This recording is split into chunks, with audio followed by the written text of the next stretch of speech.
పెద్ద హరివాణంలో భారీ ఎన్నికల ర్యాలీని చేపట్టిన కూటమి అభ్యర్థి పార్థసారథి. సోమవారం సాయంత్రం పెద్ద హరివాణంలో కూటమి అభ్యర్థి పార్థసారథి గారు ఎన్నికల ప్రచారంలో భాగంగా ప్రధాన SC area, minority area, Kuruva area, Valmiki area సర్కిల్లో మీటింగ్ను ఏర్పాటు చేసి ఎన్నికల ప్రసంగాన్ని ఇవ్వడం జరిగింది. ఈ సందర్భంగా కూటమి అభ్యర్థి మాట్లాడుతూ ఆదోనిలో బీసీలు రాజకీయంగా, సామాజికంగా, ఆర్థికంగా చాలా వెనుకబడి ఉన్నారు. గతంలో బీసీ అయినటువంటి గుడిసె కృష్ణమ్మను మనం ఎమ్మెల్యేగా గెలిపించుకోలేకపోయాము. ఈసారి బీసీలకు మరో అవకాశం నా రూపంలో వచ్చింది.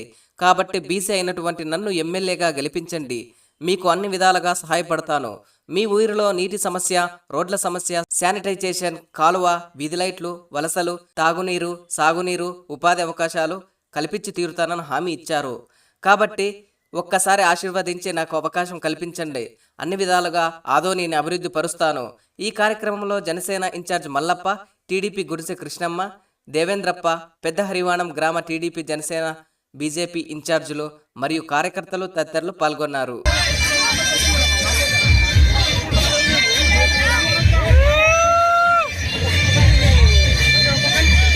వీటినన్నింటినీ సరి చేసుకోవడానికి, ఈ ఊరిని బాగు చేసుకోవడానికి నాకు ఒక అవకాశం ఇవ్వమని, నన్ను ఎమ్మెల్యేగా గెలిపించమని కోరుకుంటా ఉన్నాను. అయ్యా, ఒక్కసారి ఆలోచన చేయండి. నేను చేస్తున్న పోరాటం మీకోసం, నేను చేస్తున్న పోరాటం మీ బిడ్డల కోసం, మన బిడ్డల భవిష్యత్తు కోసం అని ఒక్కసారి మీరు ఆలోచన చేయాల్సిన అవసరం ఉంది. అయ్యా, నేను రాక్షసుడితో పోట్లాడుతా ఉన్నా. ఇక్కడ ఎమ్మెల్యేగా ఉన్నటువంటి సాయి ప్రసాద్ రెడ్డితో అలుపెరగకుండా పోట్లాడుతా ఉన్నా. అయ్యా, నా పోరాటం నా వ్యక్తిగతం కాదు, మీకు సదుపాయాలు రావాలి. ఒక్కసారి ఆలోచన చేయండి. ఇంత పెద్ద సంఖ్యలో ఉన్న బీసీలకి రక్షణ కావాల్సిన అవసరం ఉందా లేదా అని. మీ కేసులు పెట్టినా, మీ ఇళ్ళు ఆక్రమించుకున్నా, మీ భూములని కబ్జా చేసినా, ఇంకోటి చేసినా, కనీసం అంతెందుకు మీరు మట్టి పనికి వెళ్తే డబ్బులు కూడా సరిగా ఇవ్వకపోతే మీ వైపు నుంచి అడిగేవాడు లేడనే కదా వాళ్ళు విర్రవీగుతా ఉన్నారు అని ఒక్కసారి ఆలోచన చేయండి. అది గతం. ఒకప్పుడు నేను లేను కాబట్టి మీ మీద కేసులు పెట్టారు. ఒకప్పుడు నేను లేను కాబట్టి మిమ్మల్ని అణిచేశారు. ఒకప్పుడు నేను లేను కాబట్టి ప్రభుత్వం డబ్బులు ఇస్తే కూడా మీకు ఎటువంటి సదుపాయాలు కూడా. ఇంతకు ముందు ఒక లెక్క, నేను వచ్చిన తర్వాత ఇంకొక లెక్క. అయ్యా, గుర్తుపెట్టుకోండి, ఎవడెన్ని మాటలు మాట్లాడినా, సాయి ప్రసాద్ రెడ్డి తల కిందల తపస్సు చేసిన 10 రోజుల్లో నేను ఎమ్మెల్యే కాబోతా ఉన్నాను. ఎవ్వరూ భయపడాల్సిన అవసరం లేదు. నా దగ్గర ఉన్నది పక్కా పార్థసారథి వాల్మీకి రక్తం. ఏమి కంగారు పడద్దండి. అయ్యా, మిమ్మల్ని కాపాడుకునే బాధ్యత ఇక్కడ కాదు, ఏ ఊరిలో అయినా సరే బీసీలందరినీ కాపాడుకునే బాధ్యత నేను తీసుకుంటానని మీకు అందరికీ హామీ ఇస్తా ఉన్నా.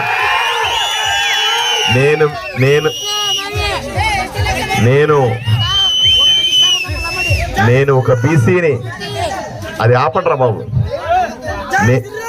నేను ఒక బీసీని, నేను ఒక వాల్మీకిని, నేను ఒక కురబని, ఒక నేసేవాడిని, నేను ఒక మీ అందరిలో మనిషిని, మీ కుటుంబ సభ్యుడిని.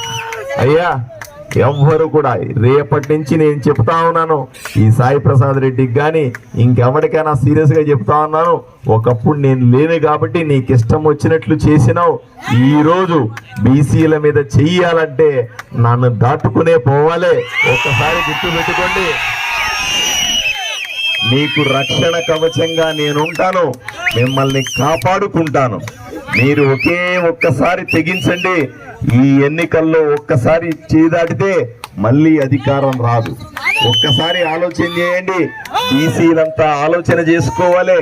ఈసారి ఏదైనా పొరపాటు జరిగితే అక్కలాగా మీరు గెలిపించుకోలే. అక్కకు 20 సంవత్సరాల ముందు టికెట్ ఇస్తే మీరు ఇప్పుడు టికెట్ ఇచ్చి మళ్ళీ గెలిపించుకోలేకపోతే ఇంకొక 20 ఏళ్ళు మీకు భవిష్యత్తు ఉండే అవకాశం లేదు. కాబట్టి అందరూ మాట్లాడుకోండి, అన్ని కులాలు మాట్లాడుకోండి. వాళ్ళు వేరే వీళ్ళు వేరే కాదు, బీసీలంతా ఒకటే. బీసీ, ఎస్సీ, ఎస్టీ, మైనారిటీలంతా ఒకటే. ఒకే ఒక్క విషయాన్ని మీరు మాట్లాడుకోవాలి. మీ కుటుంబ సభ్యులతో మాట్లాడండి, అక్క చెల్లి అమ్మతో మాట్లాడండి, అన్న తమ్ముడితో మాట్లాడండి, పక్క గిరికి పోయి ఎస్సీలతో మాట్లాడండి, ఆ ముందు గిరికెళ్ళి కురబలతో మాట్లాడండి, ఆ ముందుకెళ్ళి నేసే వాళ్ళతో మాట్లాడండి, ఆ ముందుకెళ్ళి లింగాయతులతో మాట్లాడండి. ఊరిలో అందరితో మాట్లాడి మీరు ఒక్క తాటి మీదకి ఒక్క మాట మీదకి రావాల్సిన అవసరం ఉందా లేదా అని మిమ్మల్ని అడుగుతా ఉన్నా. అయ్యా తగ్గాలే, తగ్గిన వాడే ఎదుగుతాడు. ఒక్కసారి ఆలోచన చేయండి. ఈ రోజు అవకాశాన్ని చేతులారా నాశనం చేసుకోవద్దని, వచ్చిన అవకాశాన్ని సద్వినియోగం చేసుకుంటే మళ్ళీ చెప్తా ఉన్నాను, పార్థసారథి గెలిస్తే ఆదోని బీసీలు గెలిచినట్టే. నేను ఎమ్మెల్యే వీటినన్నింటినీ సరి చేసుకోవడానికి, ఈ ఊరిని బాగు చేసుకోవడానికి నాకు ఒక్క అవకాశం ఇవ్వమని, నన్ను ఎమ్మెల్యేగా గెలిపించమని కోరుకుంటా ఉన్నాను. అయ్యా ఒక్కసారి ఆలోచన చేయండి.